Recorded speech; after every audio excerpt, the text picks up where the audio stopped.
नमस्कार दोस्तों, आप सभी का स्वागत है आपके अपने चैनल फर्स्ट टाइम स्टोरी में। आज की कहानी में हम लोग देखने वाले हैं दोस्तों, यानी एक कौवे की कहानी। आखिरकार कौवा भगवान शिव से जाकर अपने लिए क्या न्याय मांगता है।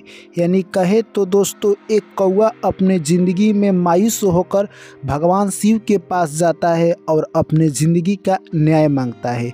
इतने में भगवान शिव कौवे को न्याय में क्या देते हैं, इस कहानी के माध्यम से जानेंगे। तो दोस्तों, अगर आप इस कहानी को पूरा सुनते हैं तो आपको ज़िंदगी की सबसे बड़ी सीख मिलेगी। इसलिए सभी दर्शकगण एवं मेरे भाई बहनों से मेरी हाथ जोड़कर गुजारिश है कि आप लोग कहानी को पूरा अंत तक ज़रूर सुने। और आप लोग चैनल पर पहली बार आए हैं मेरे दोस्तों, चैनल को सब्सक्राइब कर लीजिए और ऑल नोटिफिकेशन को ऑन कर लीजिए। चलिए दोस्तों, आपका बहुत कीमती समय ना गंवाते हुए कहानी को हम शुरू करते हैं। एक बार की बात है, एक पेड़ पर एक कौवा और एक कोयल दोनों बैठे थे। कौवा कोयल को देखकर मन ही मन दुखी हो रहा था।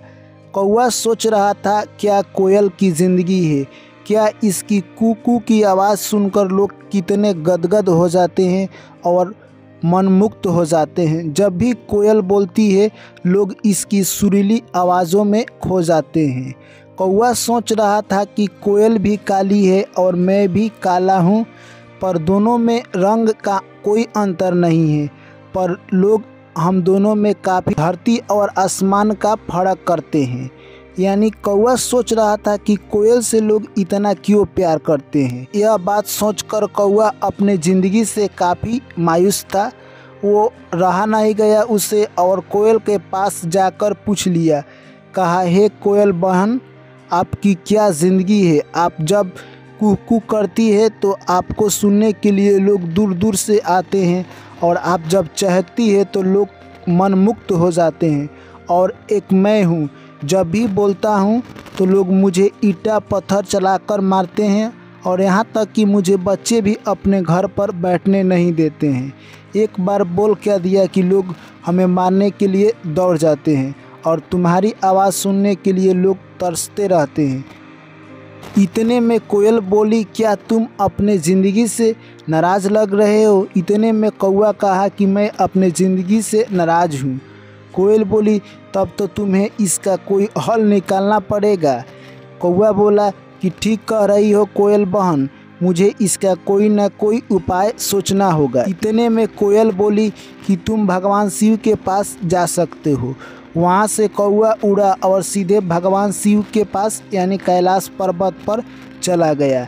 जैसे ही कैलाश पर्वत पर गया, भगवान शिव को नमस्कार किया और कहा, हे भगवान शिव, आपके पास मैं अपनी ज़िंदगी का कुछ समस्या लेकर आया हूँ। इतने में भगवान शिव कहते हैं कि हे कौवा, बोलो, क्या तुम अपने ज़िंदगी से नाराज़ हो, क्या है तुम्हारी समस्या, खुल कर बताओ। इतने में कौवा कहने लगा, हे महाराज, आपने तो ज़िंदगी हमारा दिया है, बहुत अच्छा है, पर हमारी आवाज़ और जहाँ पर भी हम जाते हैं वहाँ लोग हमें मारने के लिए दौड़ते हैं।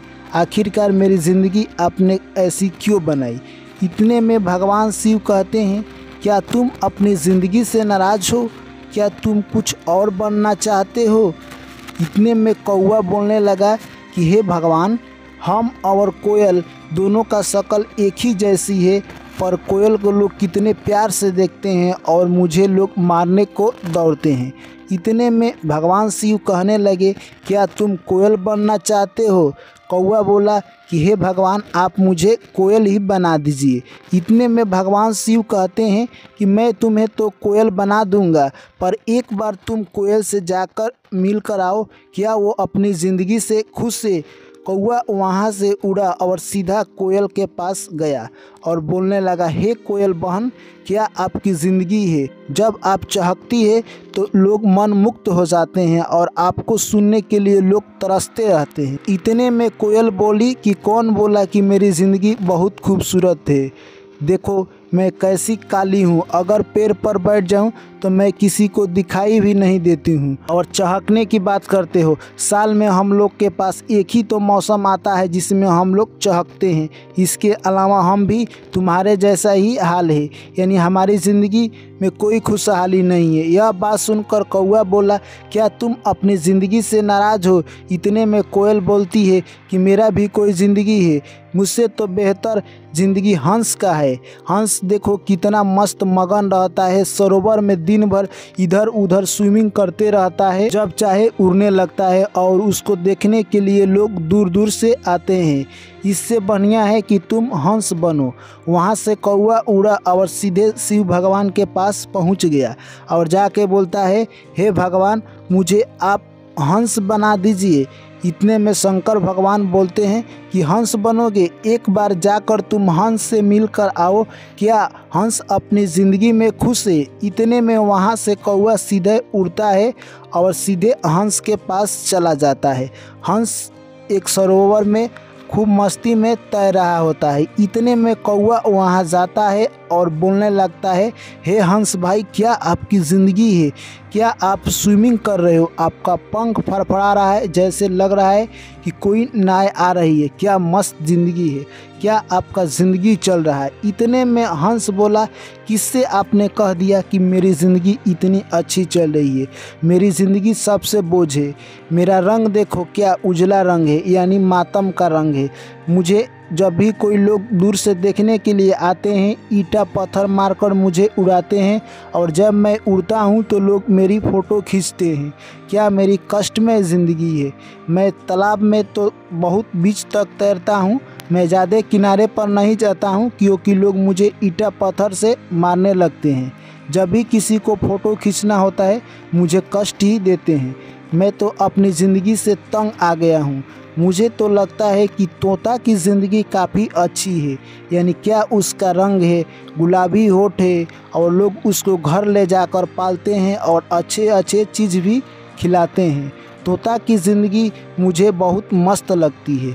कौआ हंस की बात सुनकर सोचने लगा कि अब मैं तोता बनूंगा, और वहाँ से सीधा उड़ा और भगवान शिव के पास पहुँच गया और बोला, हे भगवान शिव, आप मुझे तोता बना दीजिए। इतने में शंकर भगवान मुस्कुराते हुए बोले, क्या तुम तोता बनना चाहते हो?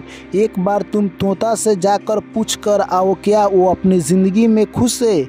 इतने में कौआ बोला, ठीक है शंकर भगवान, मैं पूछ कर अभी आता हूँ। और वहाँ से कौआ उड़ गया और सीधे तोता के पास पहुँचा। जैसे ही वो तोता के पास गया और बोला, हे तोता भाई, क्या आपकी ज़िंदगी मस्त है? आप जब भी बोलते हो तो आपको सुनने के लिए लोग तरसते हैं, और आप कितना मस्त आपका ज़िंदगी है। आप फल खाते हो, आपको लोग घर पर लेकर जाते हैं और पिंजरा में रखते हैं और अच्छी अच्छी वस्तुएं खिलाते हैं, और जहां पर जाते हैं वहीं पर आपको लेकर जाते हैं। क्या आपका ज़िंदगी इतना मस्त चल रहा है? आप अपने ज़िंदगी से हमें बहुत खुश नज़र आ रहे हो। इतने में तोता बोला, हे कौआ भाई, किसने कहा कि मैं अपनी ज़िंदगी से खुश हूँ? मेरा ज़िंदगी तो सबसे नरक है। यानी देखो, मैं हरा रंग का हूँ और इस पेड़ पर बैठा हुआ हूँ, मुझे पता ही नहीं चलता है कि मैं पेड़ पर किधर हूँ। यानी कोई व्यक्ति जब भी आता है तो गाछ समझकर ही मेरी भी पिटाई कर देता है और पकड़कर घर पर ले जाता है और एक पिंजरे में कैद कर देता है। मेरा ज़िंदगी इतना आसान नहीं है। पिंजरे में कैद कर वो 2 वक्त की रोटी देता है और उसी में मुझे पोस कर रखता है। क्या ये भी ज़िंदगी अच्छी है? ये ज़िंदगी मुझे अच्छी नहीं लग रही है। इससे तो अच्छी ज़िंदगी है मोर की। देखो मोर की क्या ज़िंदगी है।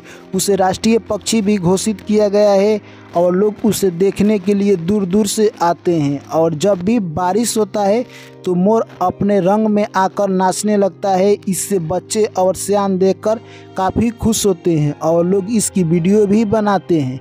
यहाँ तक कि मोर की पंख को लोग अपने घरों में सजाते हैं और मोर को देखने के लिए लोग बहुत दूर दूर यानी कहे चिड़ियाघर में भी जाते हैं। यह बात सुनकर कौवा सोचने लगा कि अब मोर बनने में ही भलाई है। वहाँ से कौवा सीधा उड़ा और सीधे भगवान शिव के पास पहुँच गया और बोला, हे भगवान शिव, अब मुझे आप मोर बना दीजिए, क्योंकि मुझे मोर का ज़िंदगी सबसे बेहतर लग रहा है। इतने में भगवान शिव कहते हैं कि तुम एक बार मोर से मिलकर आओ, क्या मोर अपनी ज़िंदगी से खुश है? इतने में कौवा बोलता है, हे भगवान शिव, आपने ठीक कहा, मैं अभी मोर से मिलकर आता हूँ। और वहाँ से वो चल देता है, सीधे मोर के पास जाता है और बोलता है, हे मोर भाई, क्या आपका मस्त ज़िंदगी है। जब भी बारिश होती है उसके बाद जो आप डांस करते हैं उसको देखने के लिए पूरी दुनिया आपकी दीवानी है। आपकी डांस सैकड़ों में एक होती है और आपकी डांस देखकर बच्चे भी खुश होते हैं। और जब बारिश होता है तो आप पंख फड़फड़ा कर उड़ते हैं। क्या खतरनाक सीन होता है। कहे तो ज़िंदगी का सबसे रोमांच सीन आपके पास ही है। यह बात सुनकर मोर बोला, अरे कौवा भाई, किसने आपसे कह दिया कि मेरा ज़िंदगी सबसे बेहतर है? मेरी क्या ज़िंदगी है। मुझे जब भी लोग देखने के लिए आते हैं मेरे पंख नोच कर ले जाते हैं घरों में सजाने के लिए। मैं तो अंतर्राष्ट्रीय पक्षी हूँ, पर मेरे जान के ऊपर बहुत सा खतरा मंडराता है। मैं कभी जंगल से बाहर नहीं जा सकता हूँ, क्योंकि मुझे शिकारी हमेशा तलाश में ही रहते हैं, मुझे कभी भी मार सकते हैं। और लोग जब भी मेरे पास आते हैं मुझे देखने के लिए कोशिश करते हैं कि मेरा पंख एक दो ज़रूर लेकर जाए। मैं अपने ज़िंदगी से तंग आ गया हूँ। यह सब बात सुनकर कौवा बोला, क्या तुम अपने ज़िंदगी से खुश नहीं हो? इतने में मोर कहता है कि मैं अपनी ज़िंदगी से कतई खुश नहीं हूँ। तुम्हारा ज़िंदगी मुझसे बेहतर है। देखो, तुम जब भी बोलते हो या उड़ते हो तो तुमसे लोगों को कोई तकलीफ़ नहीं है। तुम दिन भर काँव काँव करते रहते हो, तुम्हें ना कोई मारेगा और ना तुम्हें कोई पकड़ेगा। इतने में कौवा बोला कि मोर तो सही कह रहा है। अगर देखो मैं गांव में चला जाऊं गलती से तो मुझे लोग हैं, बच्चे भी दौड़ने लगेंगे मुझे पकड़ने के लिए और शिकारी भी मुझे शिकार करने लगेंगे। अगर तुम गांव में जाते हो तो तुम्हें पकड़ने के लिए कोई नहीं दौड़ेगा और तुम अपने ज़िंदगी में काफ़ी मस्त दिखाई दे रहे हो। इतने में कौवा को लगने लगा कि मोर सही कह रहा है और कौवा ने निर्णय लिया कि मैं जो हूँ मैं बेहतर हूँ अपने ज़िंदगी में, मैं अब दूसरा कोई पक्षी नहीं बनूंगा। वहाँ से कौवा सीधे उड़ा और भगवान शिव के पास पहुँचा और भगवान शिव के चरणों में नमस्कार किया और कहा, हे भगवान शिव, जो मैं अपने ज़िंदगी में हूँ वही मैं बना रहना चाहता हूँ। मैं अब दूसरा कोई पक्षी नहीं बनूंगा। तुम तो फिलहाल मोर बनने की बात कर रहे हो, क्या हुआ? इतने में कौवा बोला कि हे भगवान, मुझे आप माफ़ कर दीजिए, मैं अपनी ज़िंदगी से खुश हूँ। इतने में कौवा यह बात कहकर वहाँ से चल दिया। तो दोस्तों, इस कहानी से हमें क्या सीख मिलती है? यानी इस कहानी से हमें यही सीख मिलती है मेरे दोस्त कि इंसान अपनी ज़िंदगी में जो भी है आज, यानी जिस भी मुकाम पर वो पहुंचा है अपने मेहनत के बदौलत, यानी उसी में उसे खुश रहना चाहिए। क्योंकि आपको जो भी ज़िंदगी भगवान ने दी है आपके लिए वो सबसे बेहतर है। उसी ज़िंदगी में आप और बेहतरीन करने का प्रयास करते रहना चाहिए मेरे दोस्त। और अपनी ज़िंदगी से कभी भी उदास नहीं होना चाहिए और अपनी तुलना दूसरों से कभी भी नहीं करना चाहिए। या आदमी हो या जानवर या पक्षी, अपनी तुलना कभी भी किसी से ना करें, क्योंकि जब भी आप अपनी तुलना दूसरों से करेंगे तो आप अपनी ज़िंदगी में निराश हाथ पाएंगे। क्योंकि कभी भी दो वस्तुओं के बीच या दो व्यक्तियों के बीच तुलना होती है तो एक में ना एक में कमी ज़रूर निकलता है। इसीलिए कभी भी तुलना नहीं करना चाहिए मेरे दोस्त, आप अपने ज़िंदगी से निराश हो जाएंगे। इसीलिए तुलना ना करें और आप अपनी ज़िंदगी में बेहतर से बेहतरीन करने का प्रयास करें मेरे दोस्त।